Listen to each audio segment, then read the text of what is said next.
Test audio. 1, 2, 3. Test audio. 1, 2, 3.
Hello.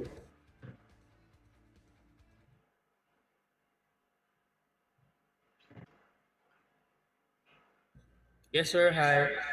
Hi. Can we start already? Okay. Ang gagawin ko siya ganito. Hi. Hi everyone. Magandang hapon. Good afternoon. Please mute your microphones. We're about to start our activity. Hi everyone. Can you see me? I hope you can see me and hear me. Hi. Okay, that's better. Again, please mute your microphones. We are going to start already. I'm gonna do chikahan first. So hi everyone. I can see and read familiar names. Yeah, most of you are members of the institute, right? Hi everyone. Just wait. I cannot hear you because you're muted.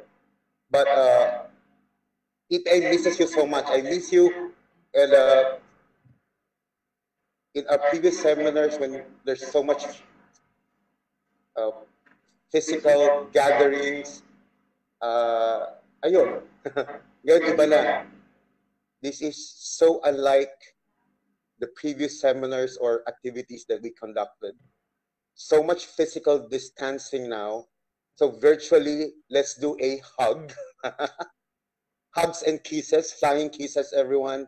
Thank you for joining this very important online seminar. This is actually our second for the year. The first one, we did one in June on media conditions. It's quite successful. We had a total attendance of 70. Pwede na yon as a start. So, kinakabahan pa ako kasi sanay ang PPI, or most of us, sanay tayo na merong seminars na face-to-face. We get to introduce ourselves, etc., etc. Yung normal ba na ginagawa natin? But I think we're getting the hang of it. We're getting used to it. Sabi nga nila, magkakaroon na ng, it's either you're doing Zoom, you're using Zoom, or using Google Meet. Pag Zoom naman, baka mag-Zoom louder ka na. Pag Google Meet naman, hindi ko alam kung anong tawag. But it's shutting back and forth between Zoom and Google Meet. I think this is one way of people is reaching out to you, but this time we're doing it equally as co-partner, co-equal with the Philippines Communication Society. That's the academics part of this engagement. And for that, we cannot thank enough, of course, our principal partner, Nickel Asia Corporation, that's NAC, who has been a principal partner of the Philippine Press Institute for so many years. From the start hanggang hindi namin alam kung kailan. Meron kaming other programs other than the NAC partnership, but this time we're doing solely with the Nickel Asia Corporation. I'm looking at some names here. I wish JB was here or Lester to do some remarks for Nickel Asia Corporation, but really I cannot thank enough all of you, including, of course, our principal partner, Nickel Asia Corporation, the Philippines Communication Society, for saying yes to this kind of engagement. Mas madami ngayon because this is a good combination or mix of media practitioners and journalism and communication educators. So, sayang nga, if you only get to see each other physically, we get to hug and introduce ourselves and probably shake hands or whatever. But for now, this will do, and hopefully things will get better, meaning we'll go out of this kind of platform or system when things get better, hopefully. Well, let's pray and hope that you and I and everyone else in this country and around the world are all safe and that no more pandemic is going to happen after this one. We can only pray. Having said that, again, thank you very much on behalf of the Philippine Press Institute. I cannot talk lengthily about the PPI, but you can Google it. It's just like click away. It's the National Association of Philippine Newspapers. It's comprised of both the regional newspapers or community newspapers, plus the big papers in Metro Manila. What we do, we're not a training institute, but what we do as service to the Filipino journalists, our mandate is to protect press freedom and also to professionalize newsrooms via seminars and workshops. This is going to be a landmark activity, much like our topic today. I welcome you all to the first episode. It's a two-part of the webinar on the Digital News Report on the Philippines, a landmark activity. First time that the Philippines is included in the study of the 2020 by Reuters Institute. And we're featuring no less than, will be properly introduced, no less than multi-awarded journalist and multi-awarded academician, a very good friend of ours, close friend of the Institute. Everybody, almost everyone of you has seen her and heard her. But this time, it's going to be another take on a different topic altogether. For the first time, we're doing a two-part series or webinar that should cater to the needs of both media practitioners and journalists as well. July 3, mark this day, the first episode, and another one on July 10, which is going to have another registration featuring this same resource person. And let's say happy birthday to Yvonne, who actually celebrated her birthday yesterday. Yeah. Okay. Let's do. Hello? Hi. Can you still hear me? Okay. Everyone, having said all of that, and some reminders, I'm muting and unmuting. Let me just call our moderator and my co-host this afternoon for the first episode of the Digital News Report on the Philippines 2020. She is a board member of the Philippines Communication Society, as I said, a co-equal or co-partner of this webinar first episode. She teaches at the Miriam College. She is chair of the communication department, and she does a lot of media stuff as well. Please welcome Miss Linda Garcia. All right. Good afternoon, everyone. I'm just so happy to be here, to be your moderator this afternoon. Magandang hapon po sa ating lahat. So my task for today is to introduce our special, very important speaker this afternoon. To start, she is an associate professor of journalism at the University of the Philippines, Diliman. She assisted the Reuters Institute for the Study of Journalism in its research on the Philippines for the Digital News Report 2020.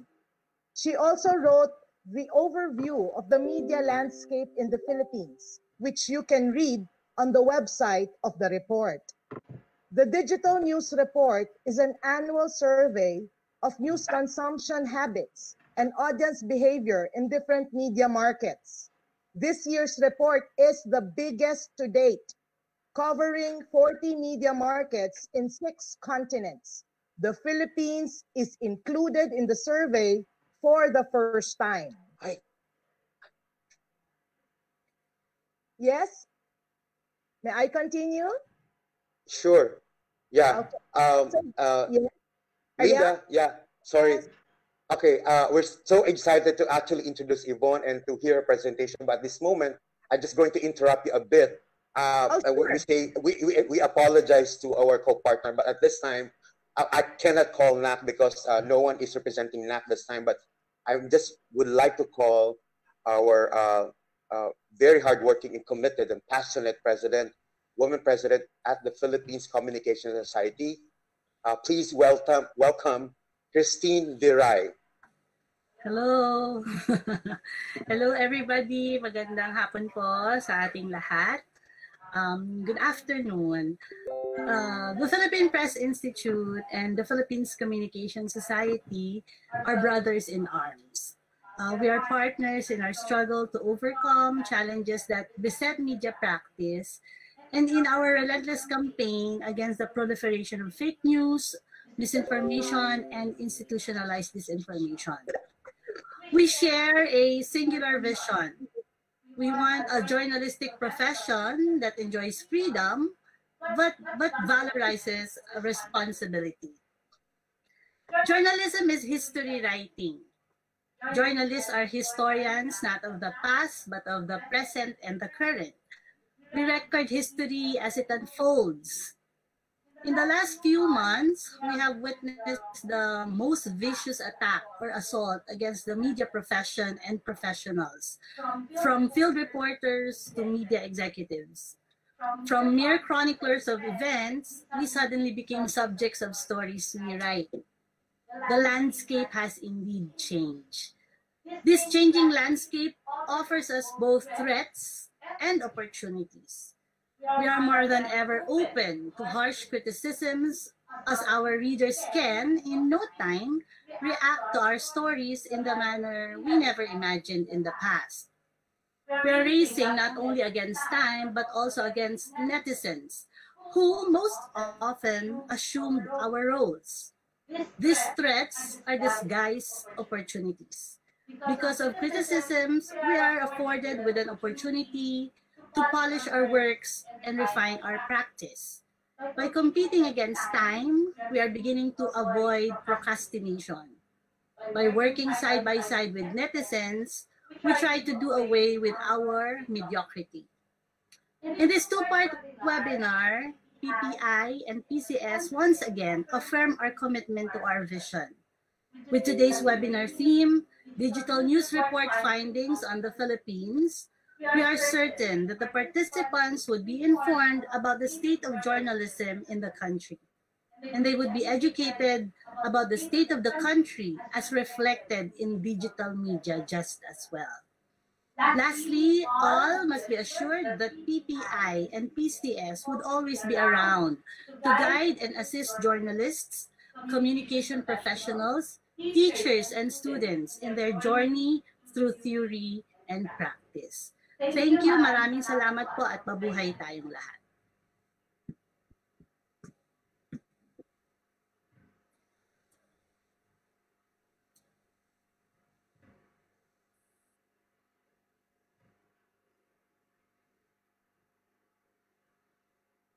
Ariel, I think you have to unmute your, unmute. Yes, we can't hear you here.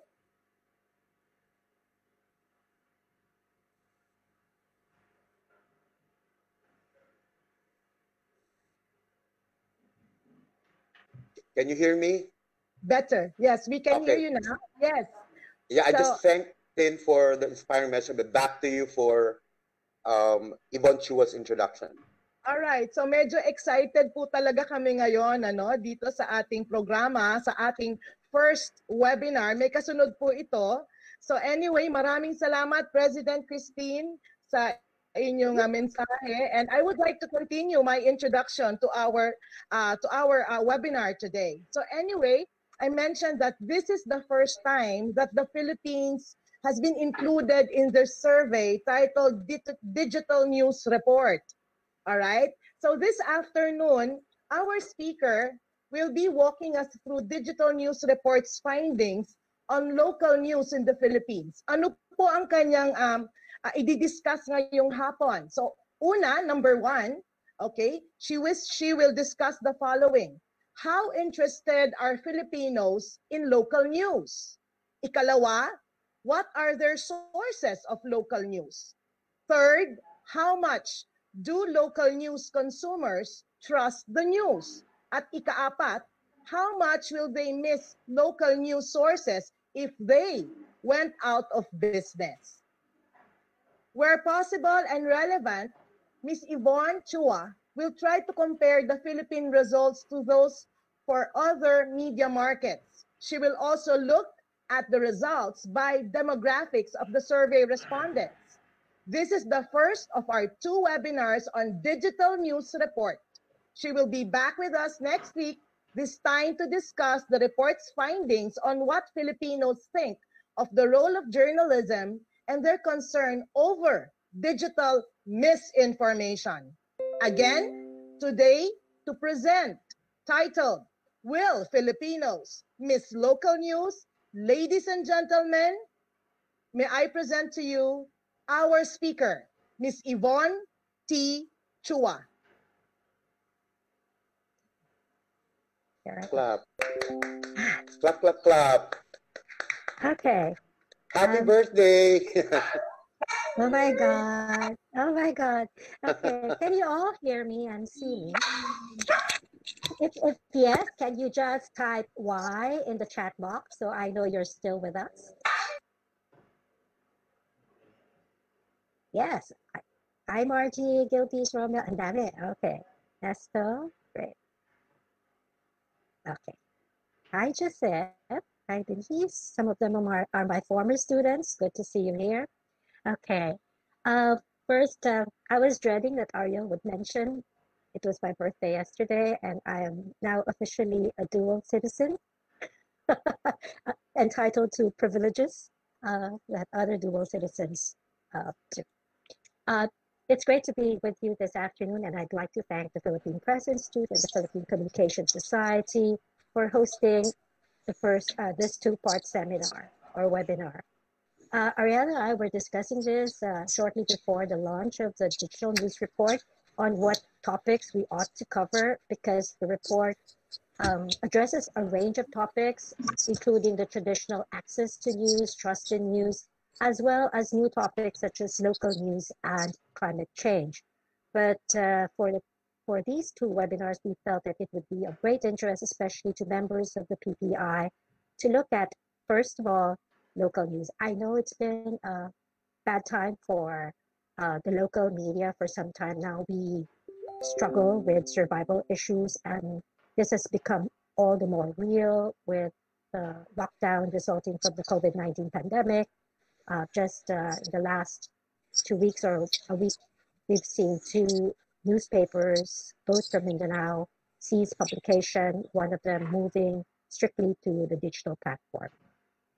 So let me just share my screen.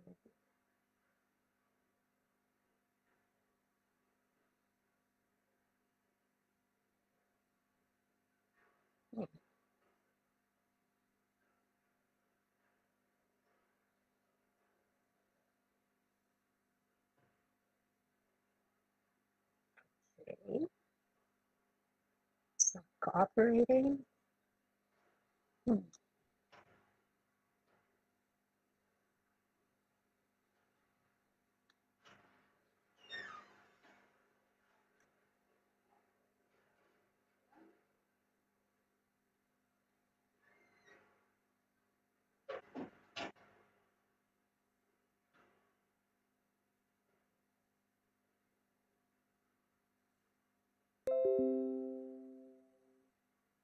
Sorry for the technical glitch. Okay, there we go. Can you see my screen? Can you type yes if you can see the screen in the chat box? Great. Okay, so we're going to talk about Will Filipinos Miss Local News. We thought it would be a catchy title, and I hope that by the end of this webinar, you won't feel as depressed as I won't tell you how I felt when I finished reading the report. But as Linda mentioned, I did tell her that I would like to walk you through 4 topics, which is interest in local news among Filipinos, their sources of local news if they read local news, and then as far as those who consume local news, how much do they trust the news? And lastly, if if the local media went bust or went out of business, how much will they be missed? This is the world's biggest ongoing news survey. This year, 80,155 respondents were covered in 40 media markets and 6 continents. The survey has been ongoing since 2012, conducted by the Reuters Institute for the Study of Journalism at Oxford University. The survey is done online by the UK-based YouGov, which is a pioneer in online market research. It was done in January, mid-January, late January to early February 2020. So please bear that in mind. This was before COVID-19, the outbreak was declared a pandemic. They did not do a follow-up survey except in 6 countries. And the 6 countries are the UK, the USA, Germany, Spain, Argentina, and South Korea. As I mentioned, the 40 media markets cover 6 continents. besides the Philippines, which is included for the first time in the survey, the other countries in the other markets, I should say, countries and markets in Asia include Hong Kong, Japan, Malaysia, Singapore, South Korea, and Taiwan. What does it mean to be the first, to be included for the first time? It means that unlike other countries, we can't compare the findings this year with the previous years, which is a pity. Okay. For the Philippines, the survey involved 2019 adult respondents who were given the option to answer the survey in English or in Filipino. The actual field work dates were from January 17 to Feb 8.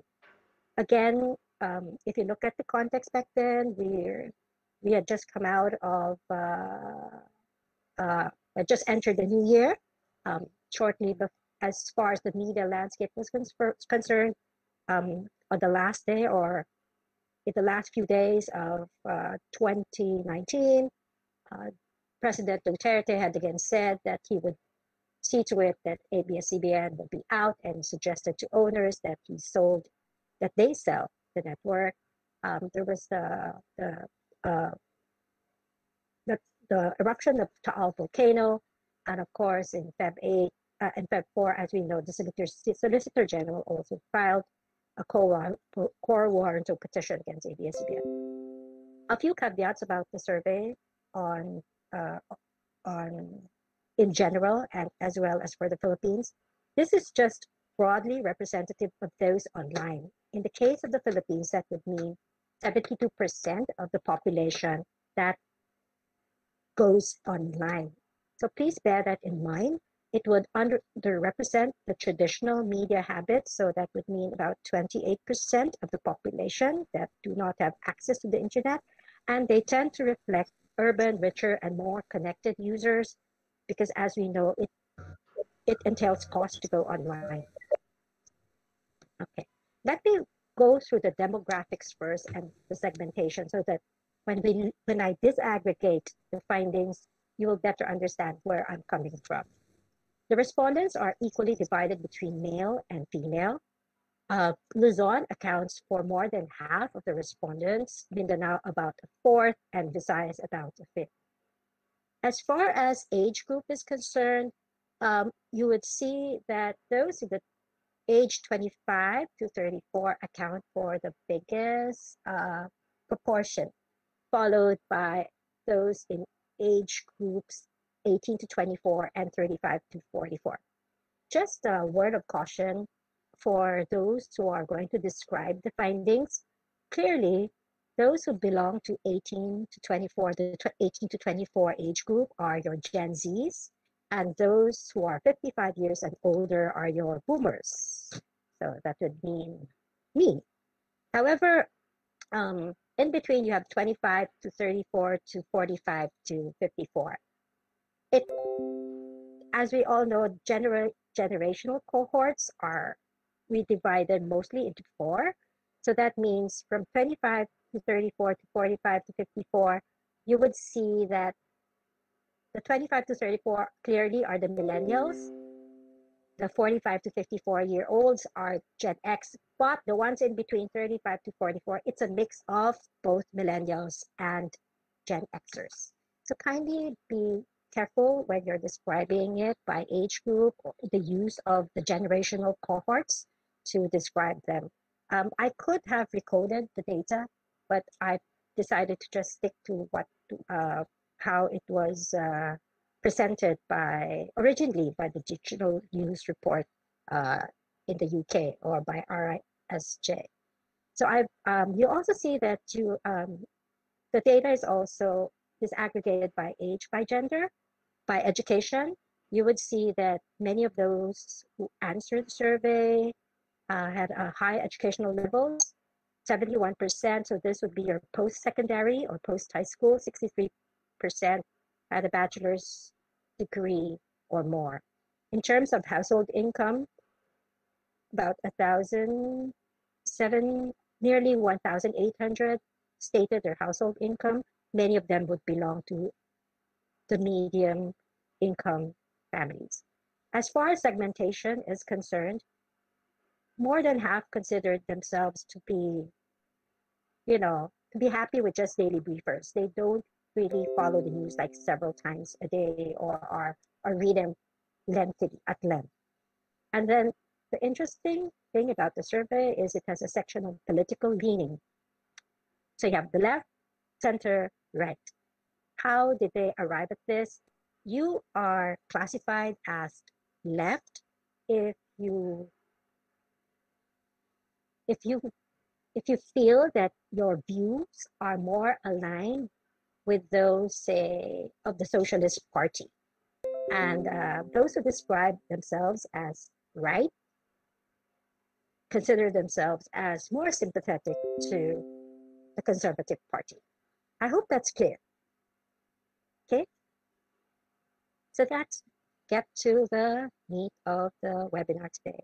How interested, if at all, would you say you are in local news? The respondents were asked. The good thing is, if you look at the overall interest in local news among Filipinos, it is a high 92%.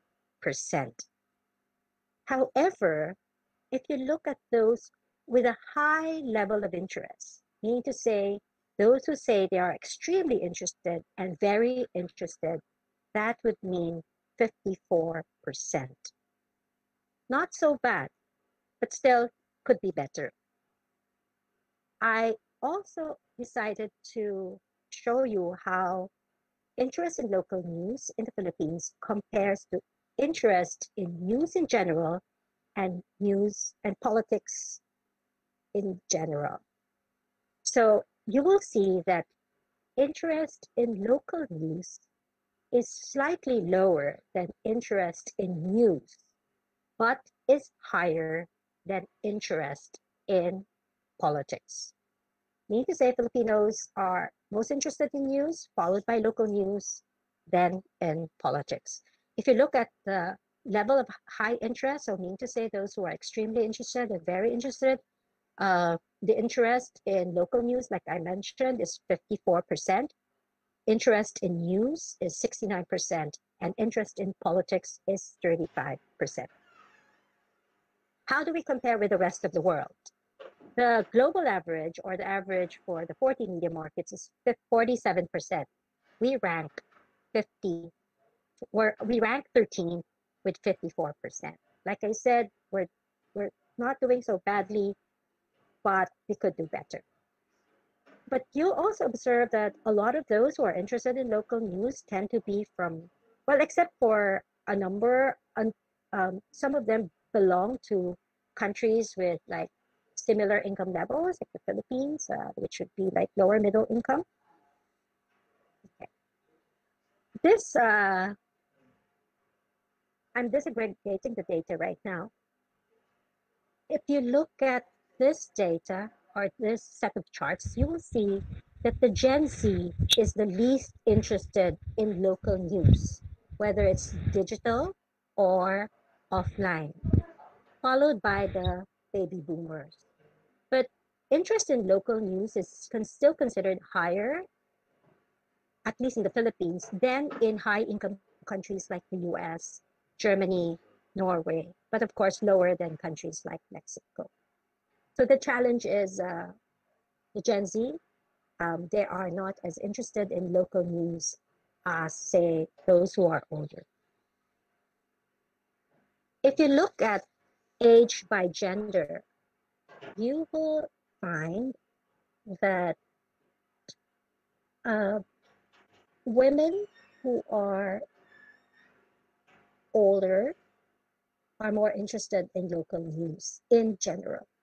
So those would be from 45 to 45 up would be more interested in local news. In terms of education-wise, people with medium education, or roughly those in high school, rank lowest in terms of high interest in local news. But you will see again that if we compare the Philippines with all markets, we're still faring better. In terms of household income, Those with, I guess this is pretty much expected. Those with, no, I shouldn't say it's pretty much expected. I don't know the reasons. But anyway, you all know that Filipino households with low income or Filipinos with low household income are less interested in local news than those with high and medium income. In terms of region, interest in local news is highest in Mindanao and lowest in Luzon. And in terms of political leaning, people who describe themselves as leaning toward the left exhibited the biggest interest in local news.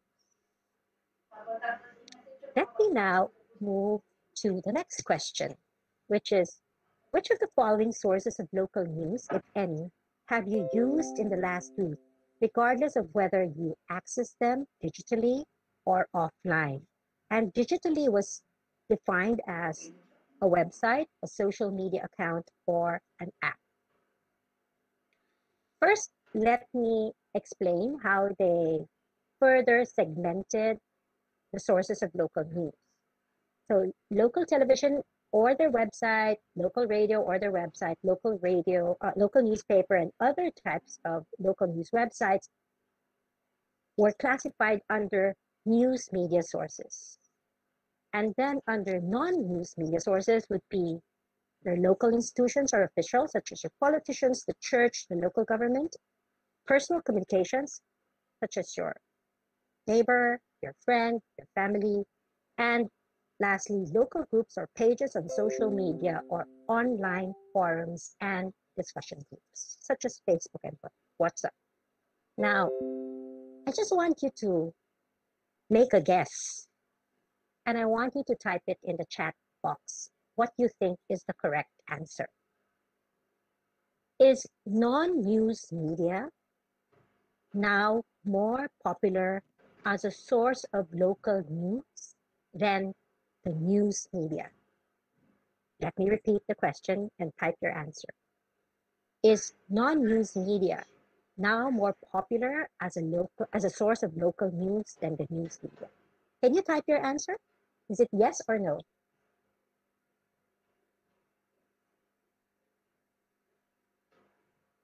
No, no, yes, yes, no, no, no.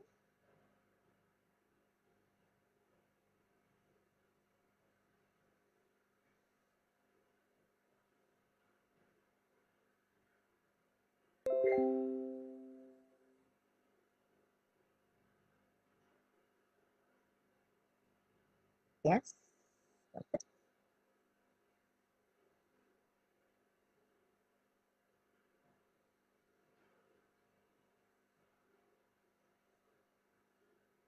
Okay. So if this were a live seminar, I would have given a prize to the first one who gave the right answer, right? But it isn't. So let's move on. This is how all markets look like. Suspense mode, I won't tell you first what's the answer to that question. If you look at all markets, traditional or news media sources such as local newspapers, television, and radio remain the major source of local news for 71% of the respondents. And of course, the rest would account, the non-news media would account for 51%. It's a 20-point difference. Again, observe closely that among or under news media, local newspapers are still the most used sources for local news, followed by television and by radio. In the non-news media category, social media is the most used, but close behind is personal communications. For researchers, academic researchers, especially media researchers, this is very interesting in terms of exploring new topics for research. I will now show you the answer for the Philippines. And the right answer is no. Non-news media sources are still aren't more popular than news media sources at the the gap is smaller than the gap for all markets. It's just an 11-point difference. Notice also that unlike all markets where local newspapers are the most used, in the Philippines, it's, we all know the answer, local television and its website, followed by radio and by local newspapers closely behind. So for me, I don't know, this came as a bit of a surprise because I thought that radio would, be far ahead than local newspapers. It turns out, based on at least the digital news report, it's not. For non-news media, of course, social media is the most used in terms of accessing or getting local news by Filipinos, followed by your neighbors, your friends, and of course, lastly, by politicians. But I just want to go back to this slide and notice that for the Philippines, 21% of Filipinos rely on local politicians, institutions, and churches for local news. It is different from all markets where only 13% rely on their local officials and institutions for local news. So that's something that struck us as the greater reliance on local politicians, institutions, the police for news. Okay. Disaggregating the findings, women more than men rely on television and other types of local news websites, as well as on personal communication and local institutions for their local news more than men. So if you're targeting a female audience, these are what you would look at, how to reach them, mostly through television, because they are more likely than men to get their local news from these sources. As for men outnumber women when it comes to the usage of local radio and local groups or social media for their sources of information. Again, this is expected. Gen Z has very little interest in news, so they hardly get in local news. But Gen Z doesn't even rely so much on local television for local news and also not so much on radio. However, and if you notice, Gen Z is also surprisingly, along with the millennials, the group that relies the least on social media. So this comes as a bit of surprise, but it also has to do with the fact that there's greater interest among boomers in local news. So their usage of sources, whether news media or non-news media, is higher than the rest. But even for social media, the Gen Zs and the millennials do not use this, or if they turn to social media, they don't really go there for local news. I can skip this, I think.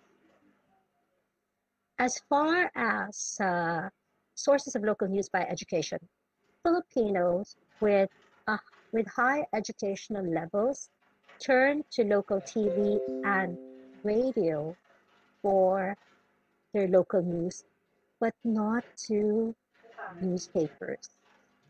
I was a bit surprised by this finding. I was expecting that those with higher education levels would also go to local newspapers or their websites for local news, but apparently this isn't the case. It also has, I think, bad implications in terms of advertising for local newspapers.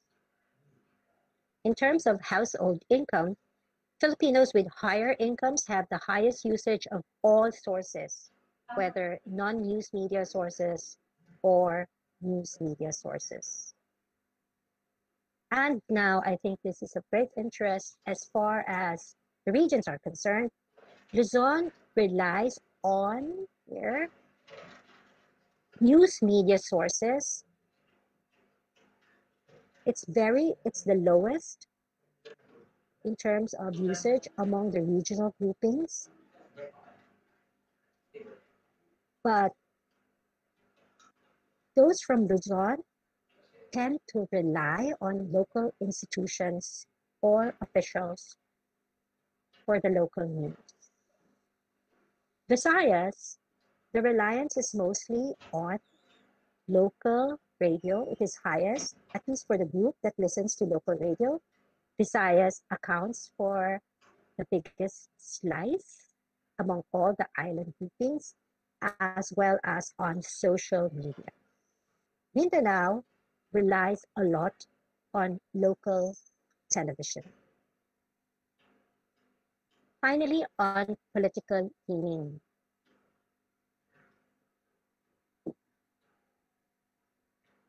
It's primarily those who describe themselves as belonging or who lean towards the right, who say that they use news media sources for their local news much more than they rely on non-news media.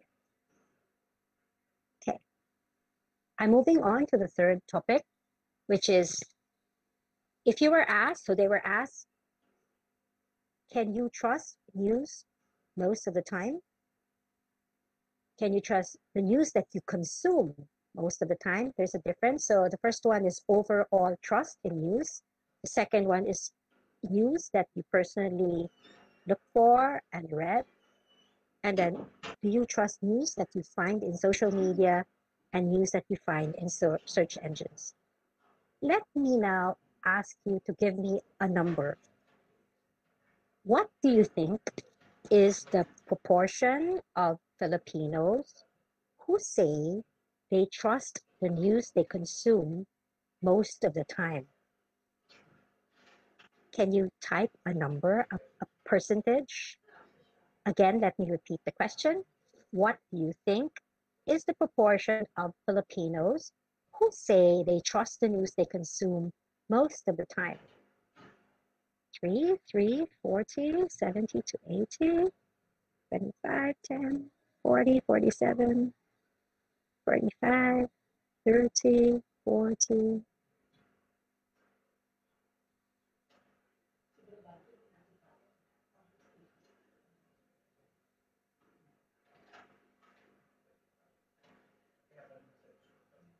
I hope you're not looking up the answer, huh?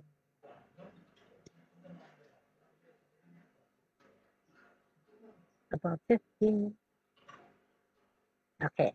So the question, like I said, is what do you think is the proportion of Filipinos who say they trust the news they consume most of the time? It's 34%. So some got it close, between 30 and 40. Some said 30. Nakakagulat yung iba, 3%. Like, you don't trust the news that you consume, no? But overall, this is the Philippine data. Filipinos, 27% of Filipinos trust the news overall. So this is whether they've read it or not, but news in general, concept of news, 27%. And we rank 35th out of the 40 media markets, which is pretty low. As far as the news that we consume, that you use, that means that you went out of your way to look for that news or you decided to read that news, that's 34%. The news in search engines is 31%, and our trust in news from social media is a low 22%. How does it compare to the rest of the world? You'll see that in the other markets, all media markets, the overall trust in news is high, a high 38%.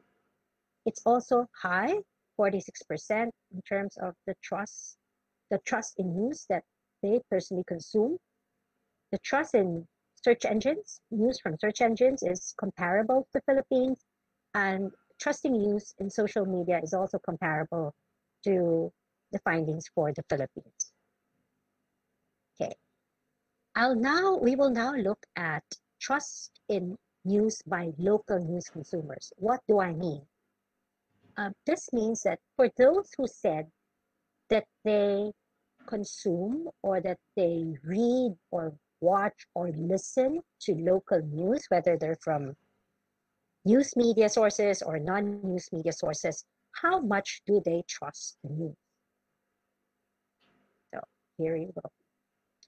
Notice that as far as trust in news overall, for those who use or consume local news, they tend to trust news overall more than the rest or the national figure, except for those who are on social media. The same is true with news that they consume, and you will see that trust in news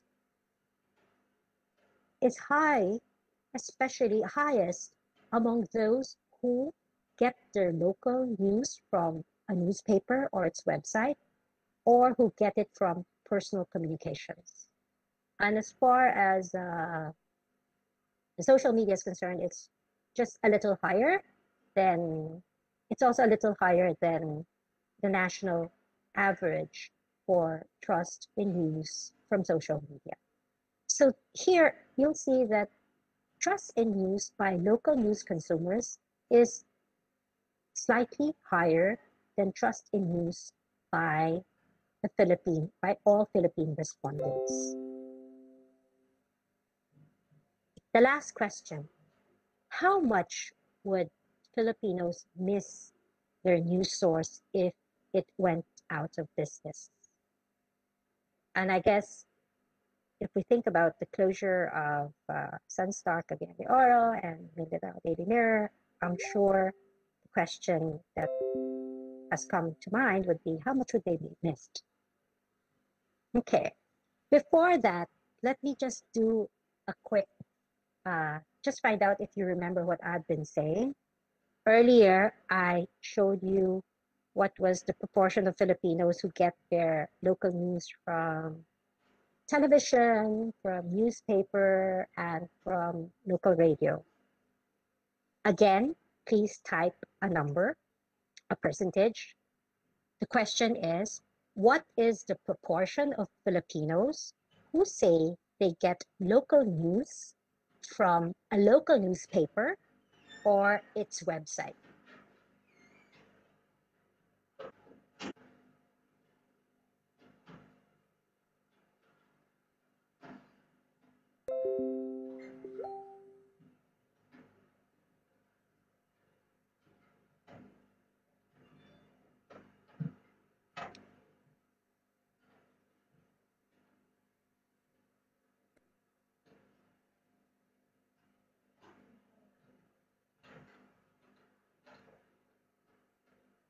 Okay.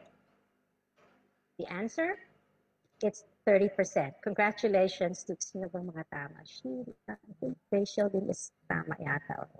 Okay. It's 30%. I'm just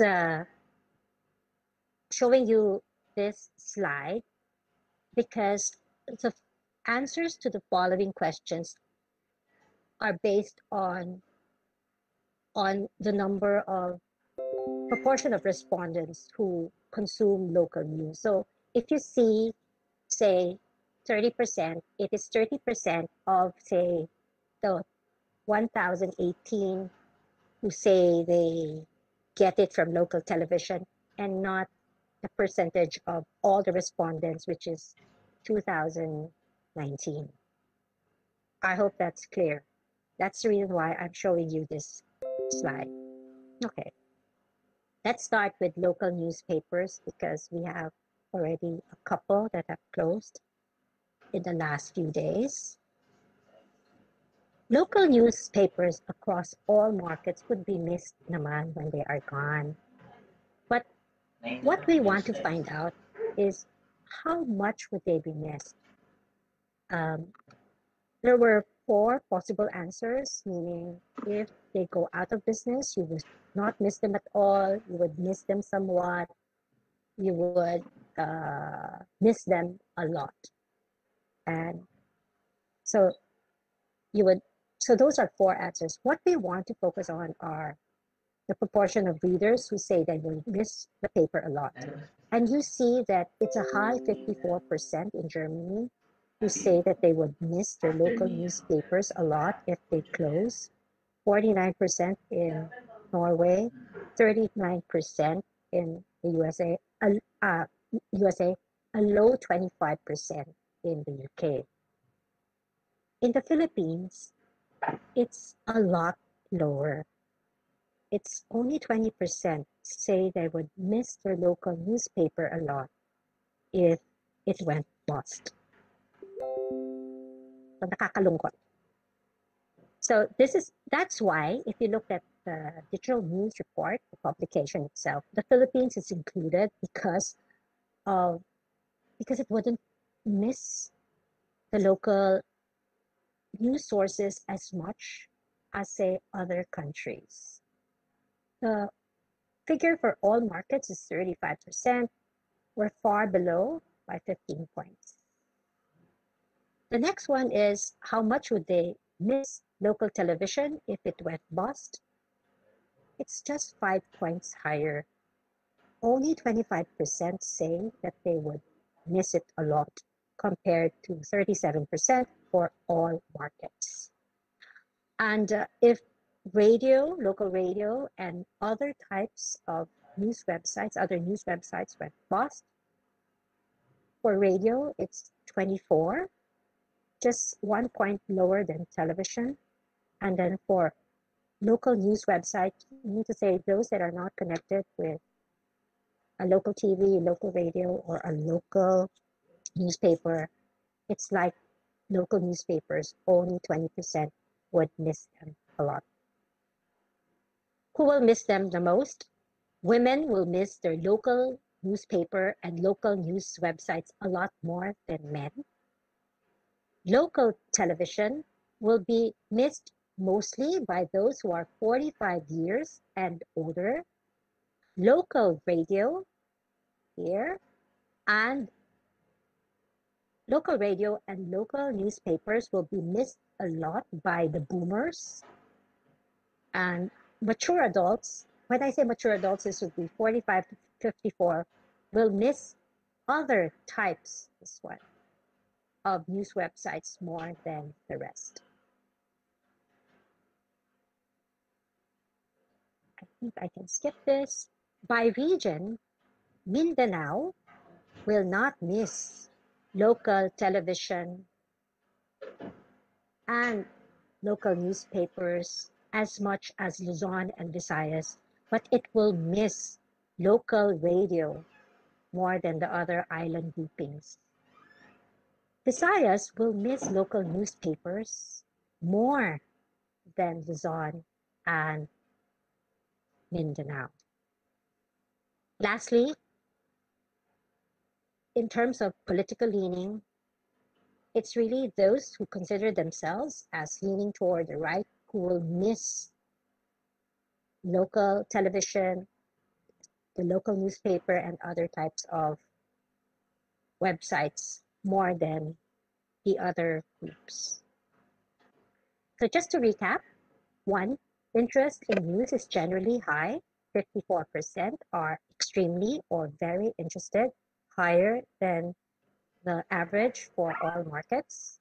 Local television is the main source of local news, but non-news media sources are quickly narrowing the gap, especially local pages on social media and online discussion groups. Filipinos who consume local news tend to trust news slightly more than those who don't. And the last one is true or false. If local media went out of business, will they be missed a lot? Is it true or false? False. Okay, Gian says false, false. Okay, no more answers. Is it true or false? False, false.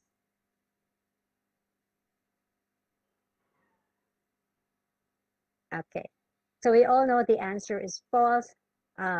Only 20 to 25% of Filipinos will miss the local, not local news, but the local media itself. So the sources of news themselves. Um, I will now, I'll turn this over in a while to Linda. But before I go, just some food for thought. Kumbaga, in academia, this would be research questions. Um, while going over the data, I asked myself, what are the possible reasons behind the interest and trust in local news or the lack of it? Why are non-news media quickly gaining popularity as sources of local news, including local officials and institutions? Is this something new, or is it traditional, like we've always relied on the church also for news, or local politicians? How soon will they overtake the news media as the major sources of local news? What are the implications of these findings on the future of local news, especially amid the pandemic in a post-COVID-19 setting? What existing business models can local news and local media consider to stay afloat? Are collaborations partly the answer? And what help do local media need to survive? How specifically should they be helped? I know there's been a lot of discussion. We need funding, resources, but what are the specifics? So with that, these are just some of the references. If you want to take a look at the Digital News Report in greater detail, you can find them online at the Digital News Report website. There's a chapter on the local media for all markets, written by Anne Schultz, also for the Digital News Report. And if you would like to look at what I did for the media landscape in the Philippines, you can also find that on the web. So back to you, Linda. Thank you for your patience. All right, so thank you, Yvonne, for that information. It's really a mouthful, data, information, and interpretation. So at this point, may we now open our table for comments, for questions? Questions? Yeah. Yes. And should you want to use the chat box, you may want to type there as well your questions or comments. And later on, we could also read these. So anyway, as you express your intention to speak up, please, okay, tell us your name and what organization you come from, and deliver the question on point. Thank you. So we now Okay. open the question. Hi, everyone. There's one question, first question from ace photojournalist Jimmy Domingo. He says, non-news media of politicians, especially mayors, gained more popularity during the pandemic as these were platforms for Ayuda and LGU services. Is that a question or is it a statement? Declare a statement. Yvonne, would you like to answer this, Bon? Bon? Bon, please Okay, unmute your sorry, mic. Thank you. thank you. I think what Jimmy said is a statement of fact. As we know, the mobility restrictions, the assistance that followed during the pandemic have put the government officials, both local and national, in the limelight. They became the major sources of news, especially the mobility restrictions, the lockdowns have crippled journalists from going around.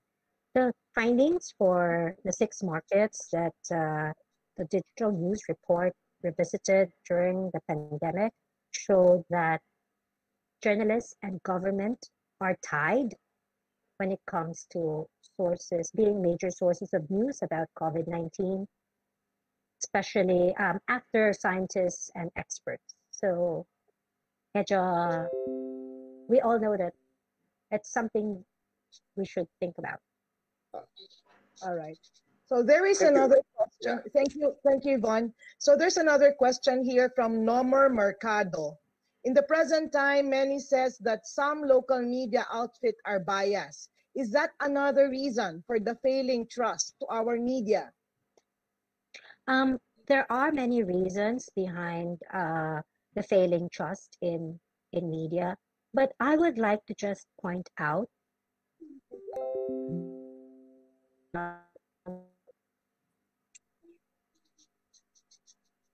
yes, Wala, nawawala.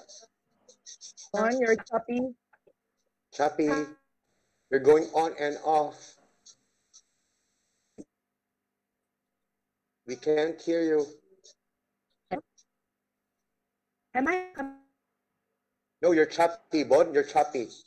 We cannot hear you now. are you breaking up? Putol, putol. Okay.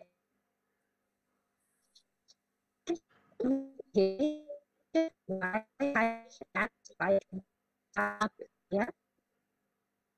Garbled. It's garbled. Yvonne, you're choppy.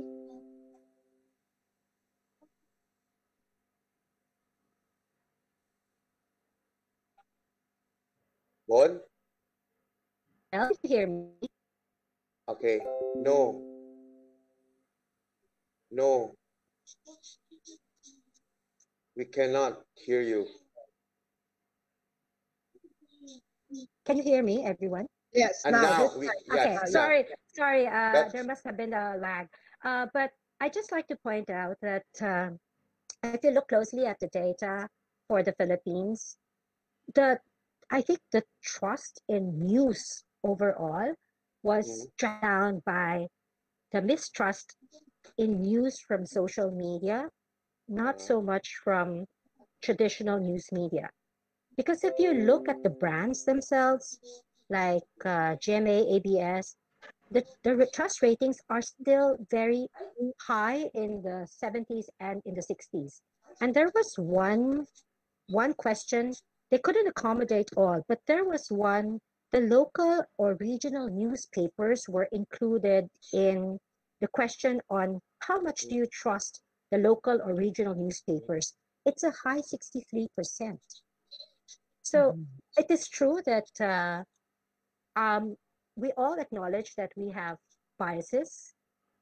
At times, we could be highly partisan, but we do have a corrective mechanism. But I feel that we should use this more.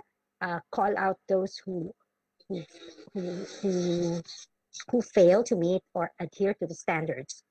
But in terms of bias, I mean, there's a self-corrective measure if we want to apply that.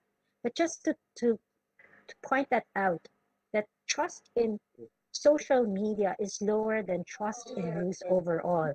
And if Okay. you are looking at trust in local and or regional newspapers, that's still a pretty high 63%. Unfortunately, they don't have findings for trust in local television or trust in local radio, only trust in local or regional newspapers, which is, of course, where members of the PPI come from, right? The sector where they come from. All right. Okay. Okay. Linda, we say hi and hello to all those watching via our FB live streaming. Hello. Magandang hapon po sa ating Magandang hapon. I hope they're okay. To our webinar. All right. And here's one question from Kate Nicole Fang from DMMSU. Yvonne, she asked, is there any particular reasons why Filipinos sometimes miss local news? And what is more reliable resources for local news? Is it TV, radio, or newspaper? Frankly, I don't know the answer. And I really would, like I said, this is really rich, fertile ground for further research. I always feel that media research has under or overlooked local media a lot, especially in terms of comparing the different mediums and looking at it nationwide. We tend to just focus on one paper, or it's about time that we look into this reason. I don't want to hazard a guess. I'm treading on dangerous grounds if I do. I don't know. Okay, speaking of treading dangerous grounds, there's one very sensitive but pretty interesting question from Rainier Andus. Miss Chua, he says, what do you think will be the short-term and long-term repercussions in case ABS-CBN shuts down permanently? We all know, no, we all know that ABS-CBN has the biggest market share, audience share. It also has the biggest reach, and it is also, if I think you will agree with me, one of the biggest sources of local news. It is not just national news; it has presence nationwide. How, as some people say, right, that if ABS-CBN closes, then other networks will step in. But what others are also saying is that might not be the case.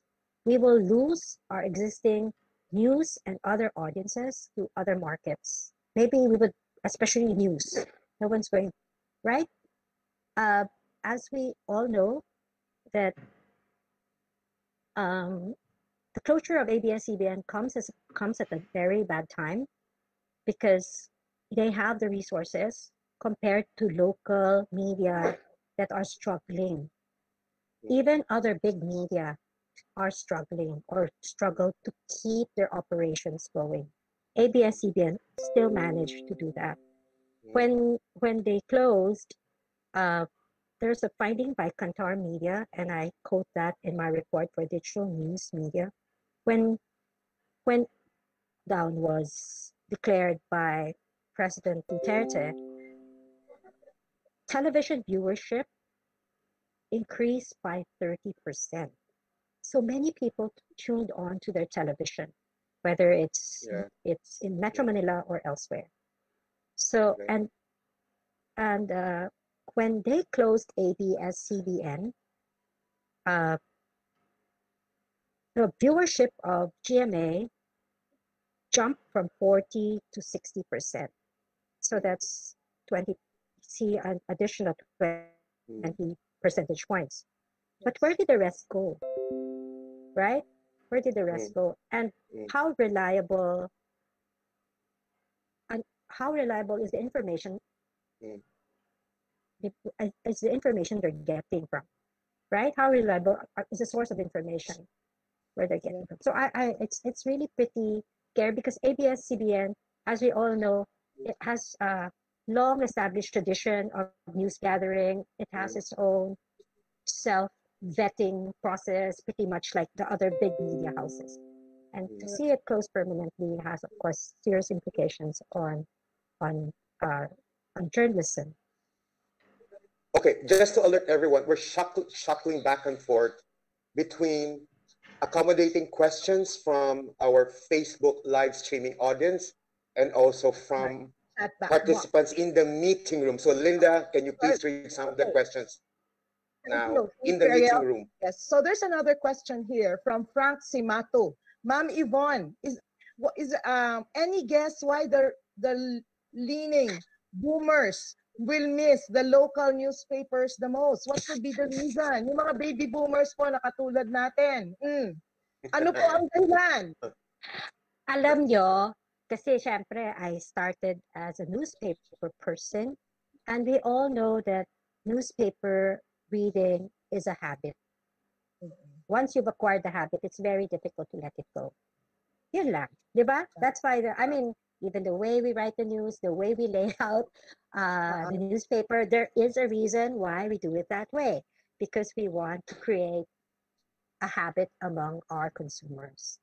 So for the boomers, medyo mahirap nga sila. You know, like me, nag-shutdown, di ba? Nag-lockdown. So I couldn't get my regular newspaper subscription. But as soon as, we moved to GCQ, I went out looking for my newspaper delivery person and said, where's my newspaper? Even if I was already reading, even when I was already reading the news online and on social media. Yeah, you want the smell. We want the smell of the newspapers. We want to read it, hold it, right? The real thing. Yeah, so nothing beats the smell of a paper. Correct. Yes. Ayel, any questions there? Do you have questions from your okay. Up there? From my end, so there's one, another interesting question. All of the questions are interesting as well. Here's one from Aljon Torreta from Action Radio Iloilo, as far Iloilo, because we're nationwide, we're going nationwide today. Ngayong may COVID-19 threat, mas mabilis magbigay ng impormasyon ang mga local officials than government agencies like DOH.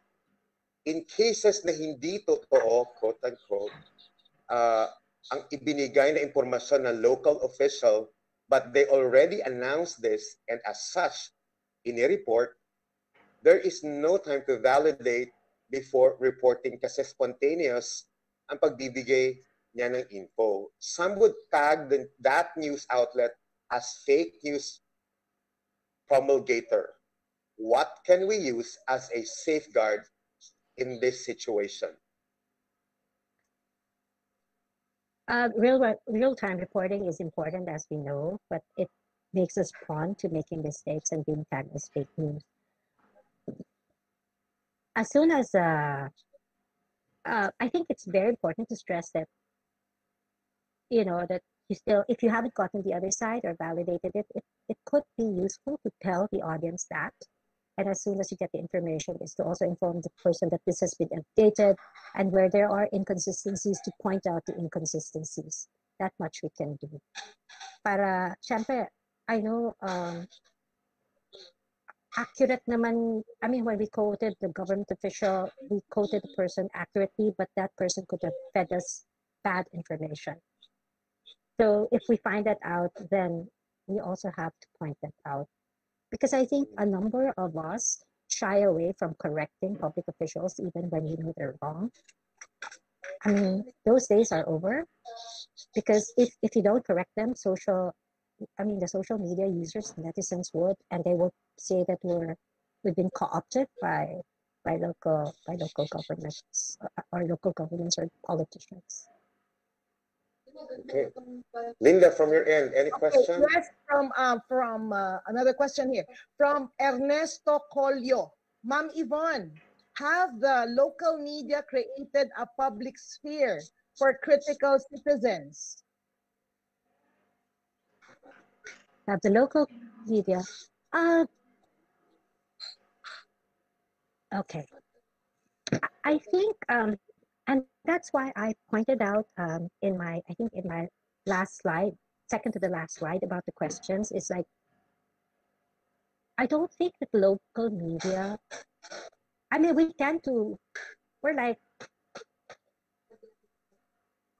such solo creatures.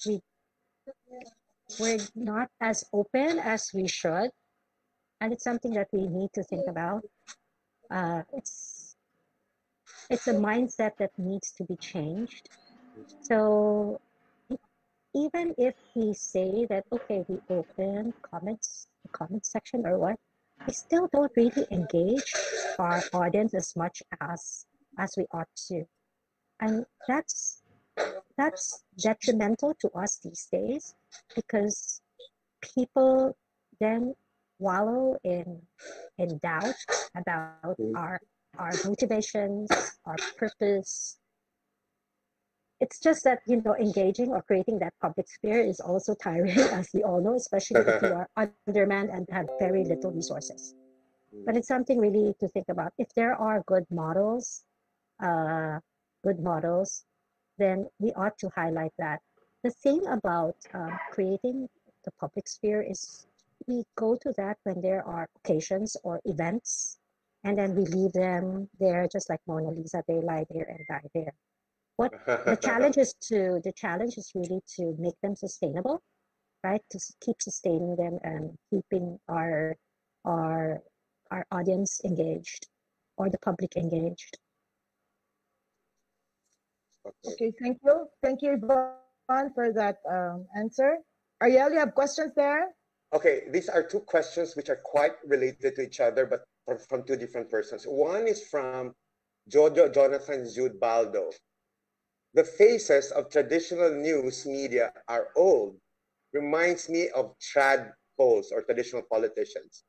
And the fascination for the sensational and the depressing are apparent. Research is veered toward the gloom and doom news. Is this because bad news sells? And the other one is from Allison Atis.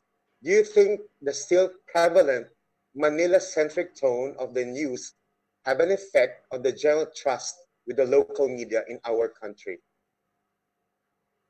Okay. Old faces, old dogs, old habits, those are partly true.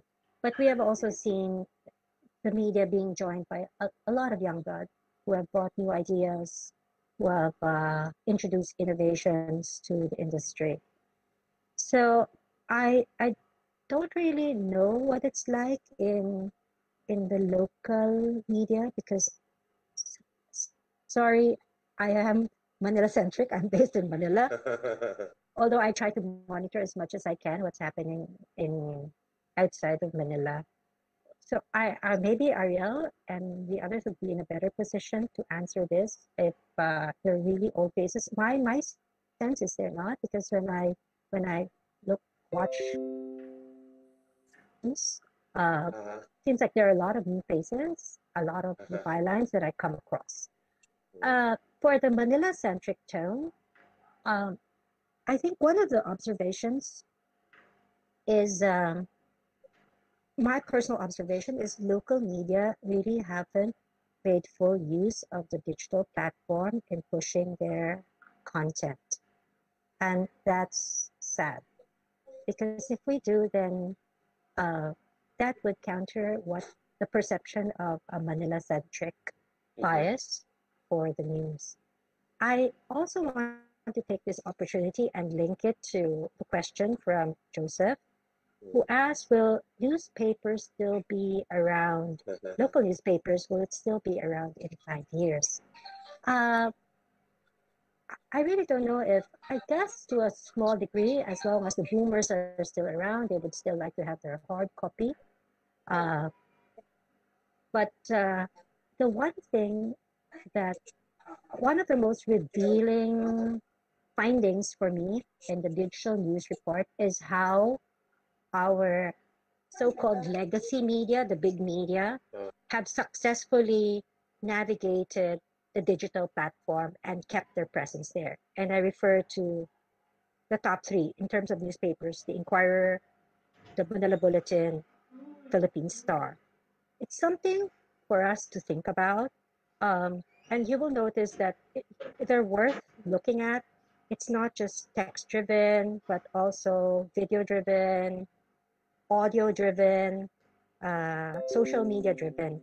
These are things I feel that the local media have underutilized because the big media have done that and they've been able to monetize some of their content. So you could still be, and that would keep your newspaper operations still going on, maybe at a smaller scale, but you could still keep that. Parang something, food for thought, especially for PPI members. Where to, what should we do? Because platforms do pay, you can monetize as long as you deliver good content.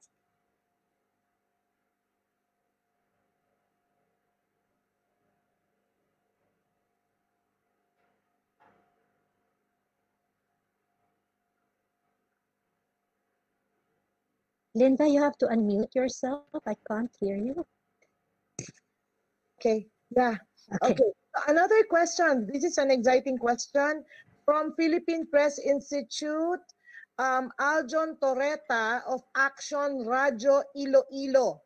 Ngayong may COVID-19 threat, mas mabilis ang magbigay ng impormasyon ang mga local officials ng government agencies like DOH in cases na hindi totoo ang ibinigay na impormasyon ng Linda, wait, I cut you there. That's been read already and replied to by Yvonne. That's finished already. Okay. I read that. Yeah, I read the question. Go to some more questions below. Below. All right. So let's move on. Okay. Okay. How can we, overcome individual bias versus bias and prejudice in order to contribute towards well-informed, more accountable reportage in a democratic country or society that we claim to be for so long? Naku, aabutin tayo ng 1 oras just discussing One-liner. that or 3 One-liner. hours. One-liner na. Anong pakiramdam mo rin? Anong tingin mo rito? Yvonne. Alam nyo, lagi kong paulit-ulit na sinasabi, ang profesyon natin may mga standards. Okay. We do have the standards. We have to live by those standards. I mean, there are times that we will fail to meet the standards, but as long as we keep trying, then nobody can fault us for that, diba? It's when the biases and prejudices, we can never shed ourselves of youth, right? Correct. Diba pag naka-ingrain sa atin, ito yung mga standards eh. So, pag nandun yung standards, alam natin na, dapat hindi natin gawin, dapat we should transcend all that, right? So, yan lang laging pinapaalala ko sa lahat. If you are, many will say, I don't know the standards because I didn't go to J school or to a communication school.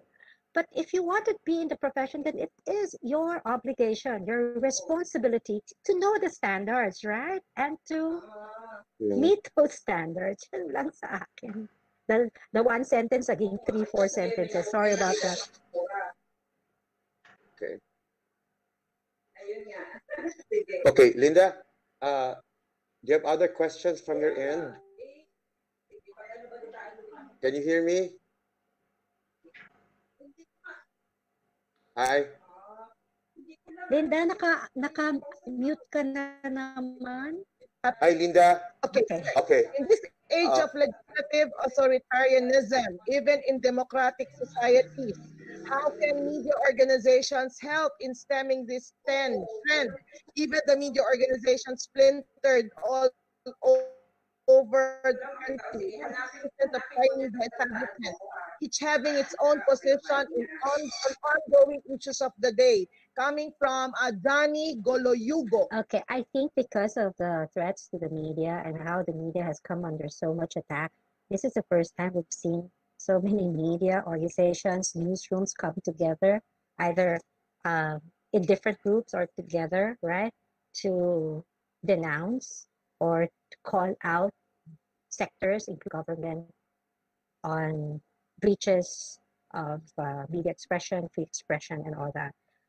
I won't dwell too long on that because the PPI, the Philippine Press Institute, CMFR, the News, CCJB, AIJC, a lot of groups are the Democracy and Disinformation Consortium. A lot of them are proof that news organizations are not working solo, going solo, but are actually coming together to address yung escalating attacks on the sector. Sectors, right? A lot of sectors are addressing that already, PPI included. Yeah. Okay. Here's one question from Maniling Templo from Zamboanga del Norte National High School. Do you think the results relate to certain behaviors and conditions like apathy, generation divide, or because they would rather listen to non-news media? Pwedeng all of the above, but to what degree is something that we haven't come across any study telling us that. But you're right, it could be apathy, it could be lack of interest in news. But the interest in news, as we all know, whenever there is a crisis, there's a spike in interest in news.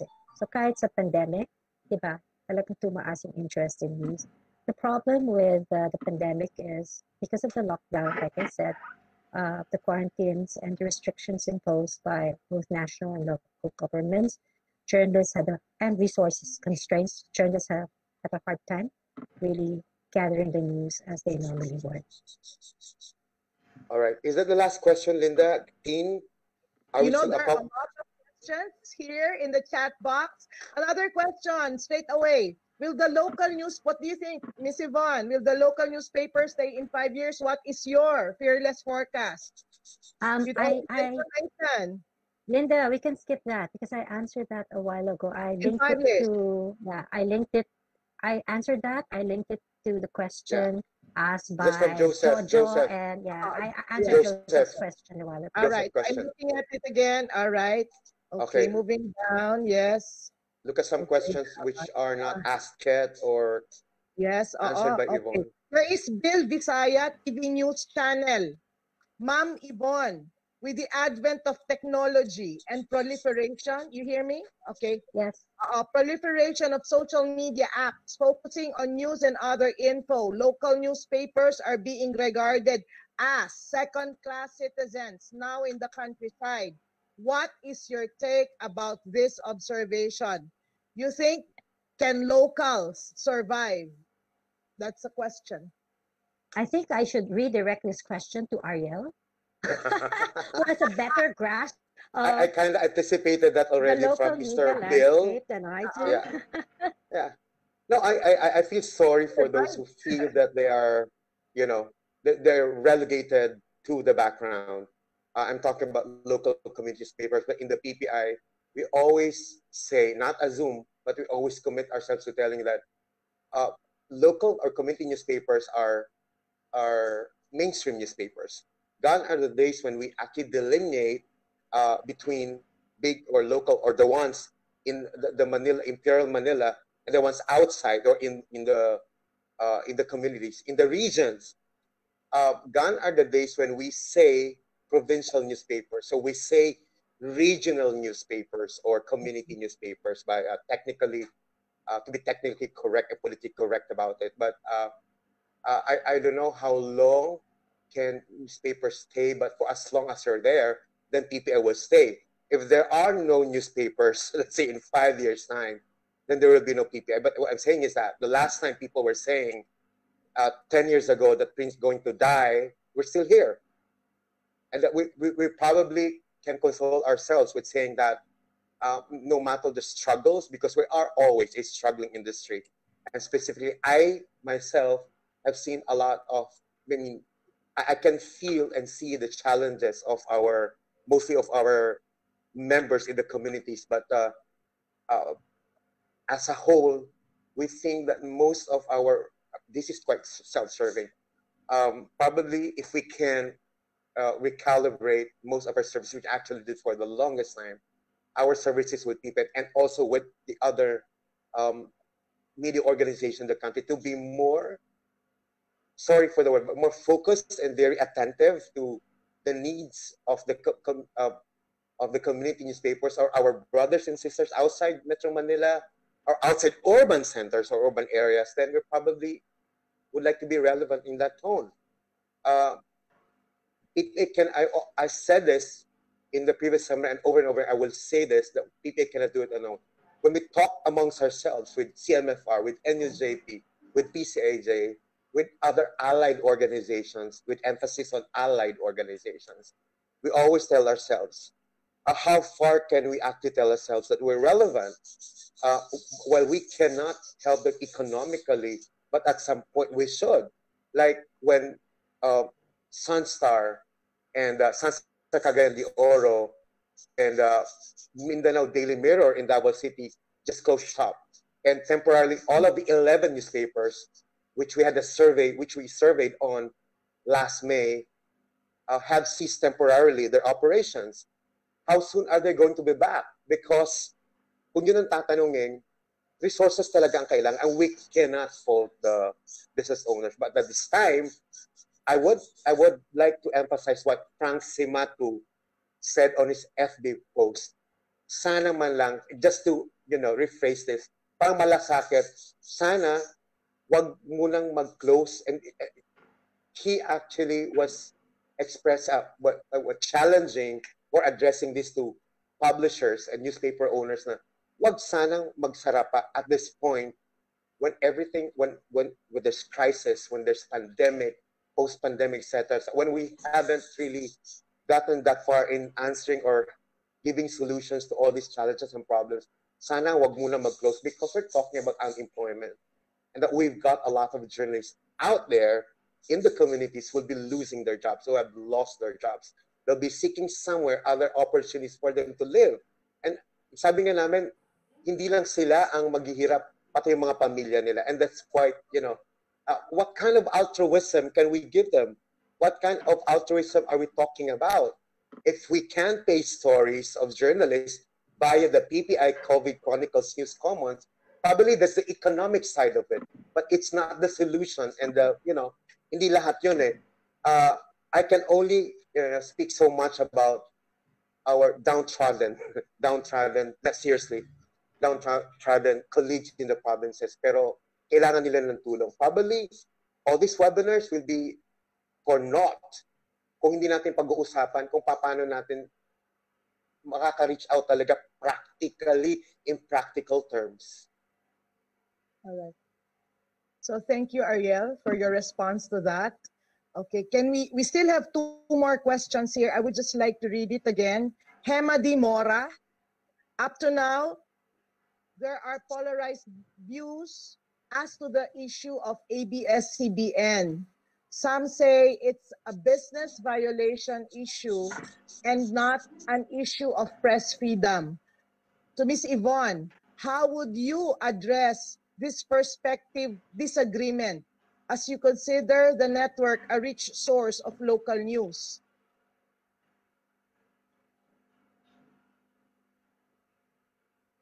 Please unmute your mic, Ms. Bon. Please okay. Yes. Hemadi, can I just refer you to the article I wrote for Henrik Ball about the ABS-CBN issue? I'll send you the link. Okay, so that's okay. So she will send you the link, Miss Hemadi Mora. I think she's from PUP, if I'm not mistaken. Yes. Okay, last question here. Romel Lopez.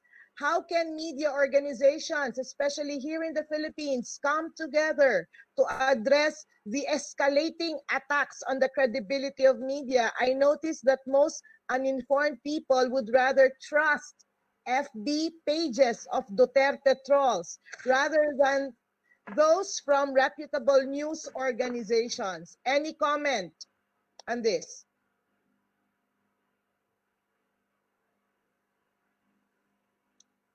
Can you hear me? Yes, loud and clear. Yeah. Yes. I think I've addressed this a while ago about media organizations and coming together to address the attacks on the sector. Right. But there is one thing that I've always felt, and this is perhaps something that the local media can do. If you notice, I keep harping on collaboration. Sometimes I feel local news is not that easy to find. But if we collaborate and find ways to highlight local news, it would make our presence, our existence more relevant to the public, including to netizens who are often deceived or misled by trolls, because it's not easy really to find local news, right? Yeah. And it's not just not easy to find local news. It's not easy to find news from the news media sources. And I say this because I've been talking to public school teachers who teach grade 4 and below, who do media literacy. And when I ask them, they say then when they ask students, what brands, media brands do they know? They know ABS, they know GMA, but they don't even know some of our big newspapers. Inquirer is like alien or foreign to them. And these are post Gen Z, right? Post Gen Z. So it's if that could happen to big media, what more to local media?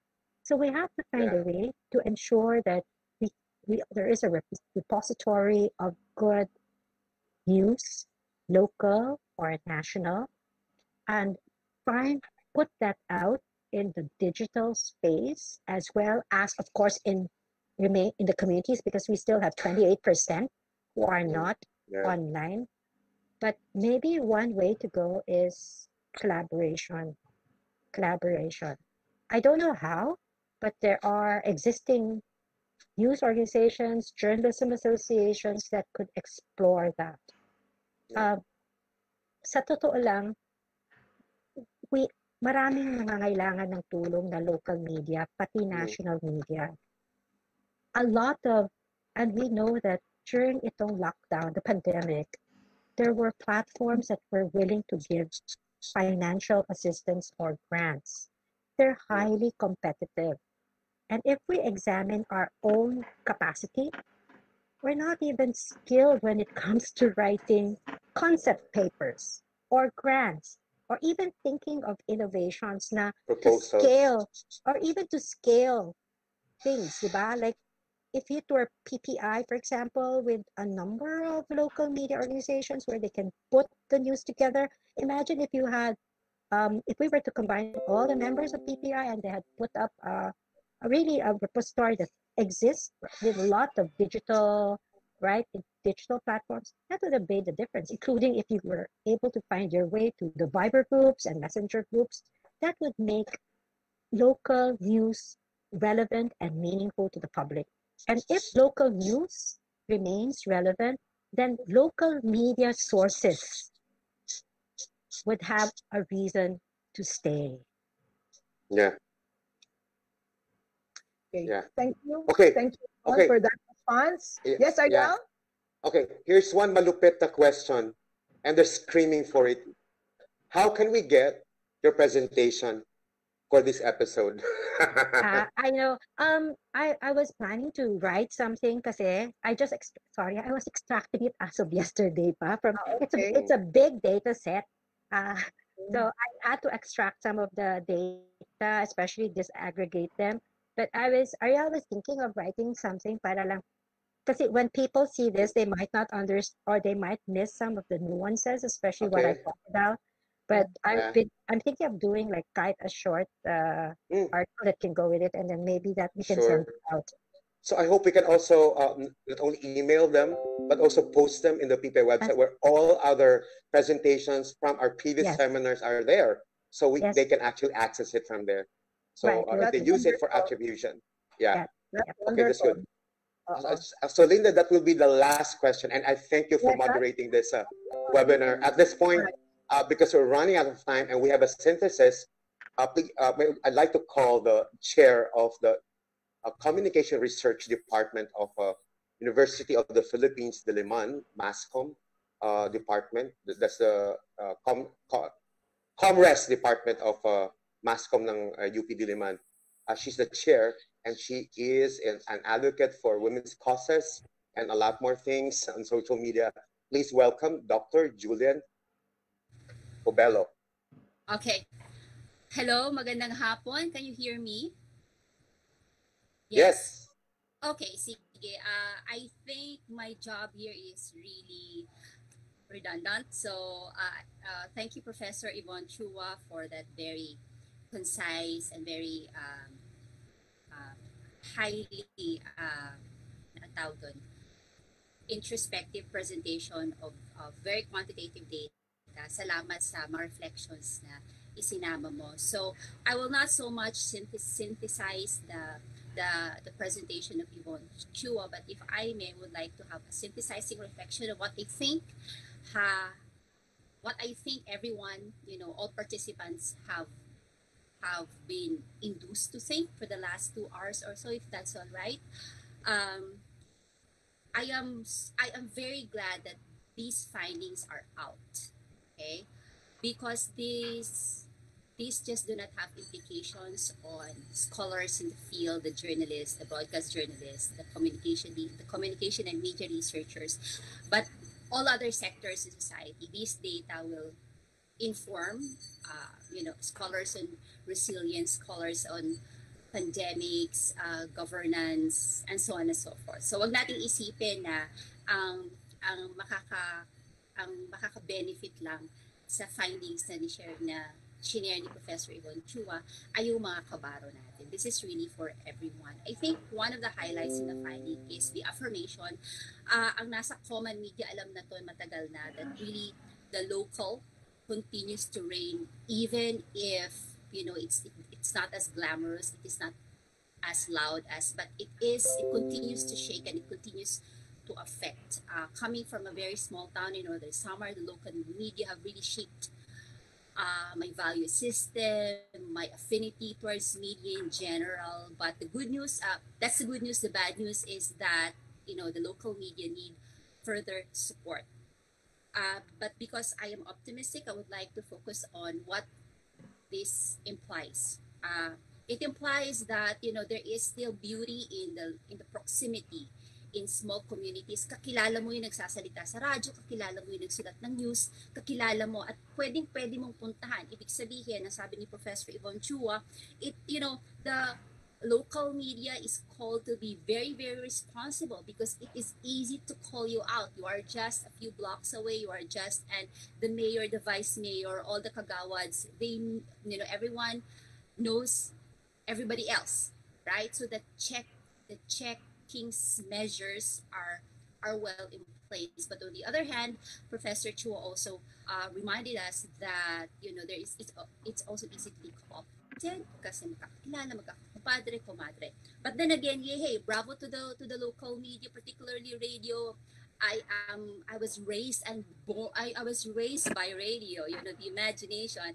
So let us not underestimate the power of the radio. It's just that the more people are working, using the body for work, the less the visual media will be less relevant because when one is working, when one is fully engaged in something else, naglalaba, nagluluto, nag-aani, it's the radio that will really make a difference. Unfortunately, for the low-income households where the body is, the whole body is used for more work, ito ang mas less exposed to the media. So again, kudos. I know we have radio broadcasters as participants in FB Live and here in Google Meeting. So thank you very much for the hard work that you are doing.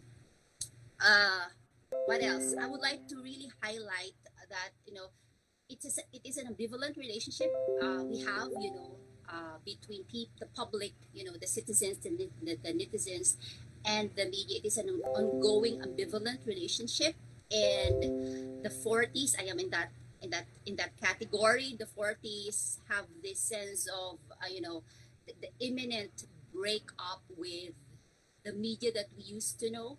So as a parent, I think I am reflecting on this, and many of the comments I see is that it is our responsibility as parents, as educators, and common media scholars to instill in our children, the Generation Z, to still have a connection with the local media.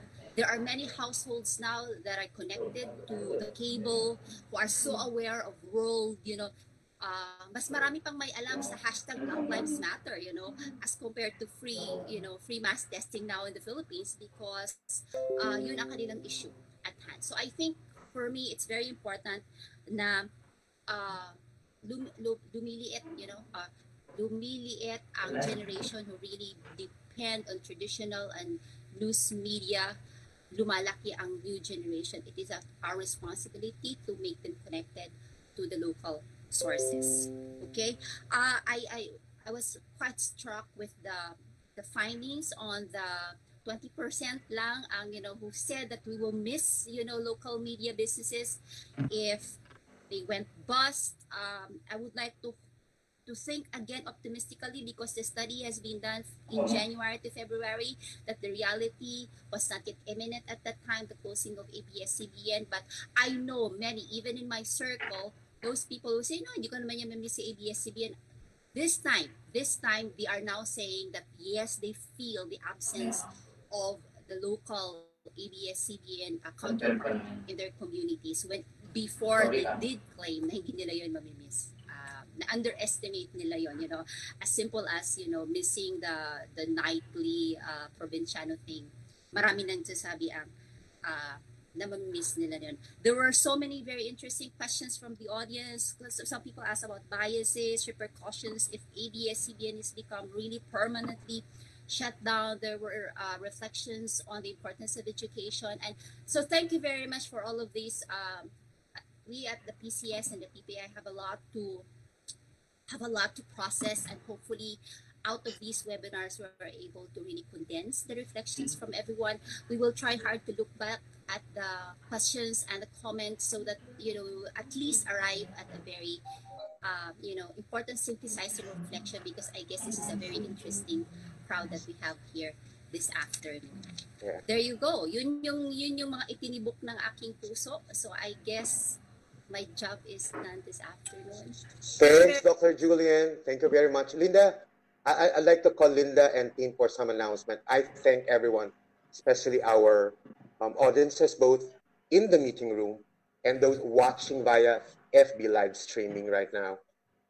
We thank, of course, our feature resource person speaker, Associate Professor Yvonne Chua, multi-awarded journalist. Happy birthday once again. Happy And of course, birthday. Happy birthday. of course, to our Good citizen. and of course, our principal partner, Nickel Asia Corporation and the Philippines Communication Society. We will have to see you on July 10 for the last episode of this webinar series. So I'd like to call Linda and Tin for some announcements.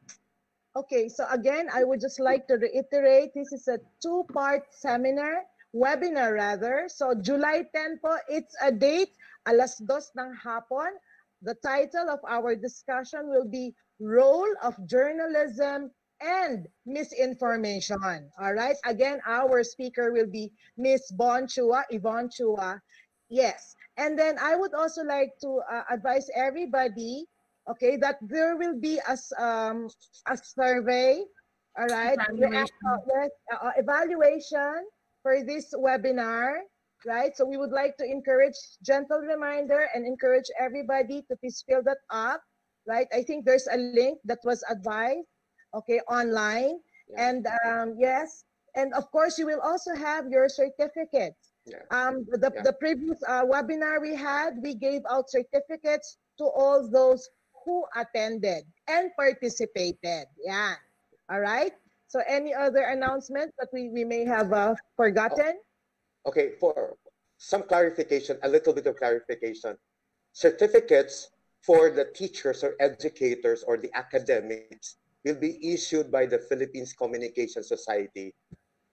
Certificates, if they ask for our members, PPI members, will be issued or released by the PPI. Claro po yun, no? That's why we ask you to register via or through PCS for teachers to at saka educators. So sa PPI members naman, sa PPI lang yun. Para mayroong klarong delineation. So, in any clarification, any more announcement? The link to the evaluation form is now posted. It's now being shared on screen. Wonderful. Please, you can go to that link and answer the evaluation form. The evaluation form will be open and accessible until 12 midnight today. Okay.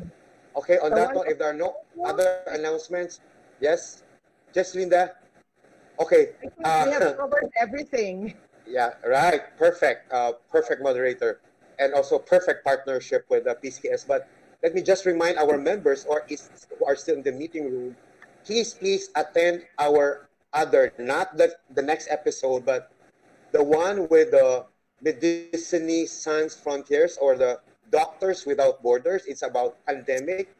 Questions like, how do we deal with children having infected with the virus, etc., etc. Another interesting, not partnership, another interesting forum organized by Doctors Without Borders. That's July 7. I already posted the link. Please do register. Thank you very much. We'll see you on July 7 for PPI members, July 10 for everyone who are still interested to join in the last episode with Yvonne Chua. If there are no other clarifications, let's have a class picture if we can. Okay. Everyone, class picture. We will do that. Give us the cue for that. Probably we can show our view. Yeah. You can open your camera. Your video. Open our videos, please. Kier, can you do the count? Waiting lang po ako to all. Okay. Okay, stand by everyone. Let's have a class picture. Answer po. Ako pong hindi naka-open. Paki-open lang po ang ating videos. Salamat po. May iba pa po.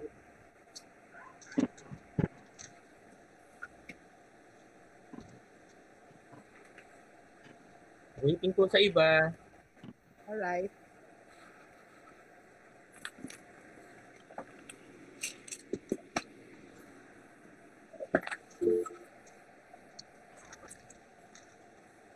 Okay.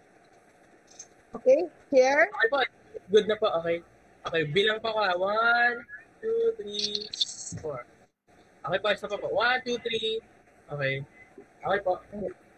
Thank you, So everybody. done. Thank you very much. Delighted. Thanks everyone. Thanks everyone. Thank you, Yvonne. Thank you. Thank you, everyone. Bon, thank you. Thank you to all. Bye. Thank you, bye. See you July 10. Thank you.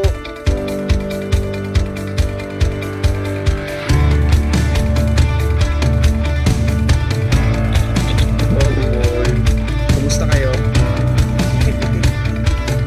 Hello. Uy. Kailangan pa ba? Kailangan pa ba? Si Kurt yan ano? Kurt. Ayaw, sir. Oh. Ito ba na sa ito ba?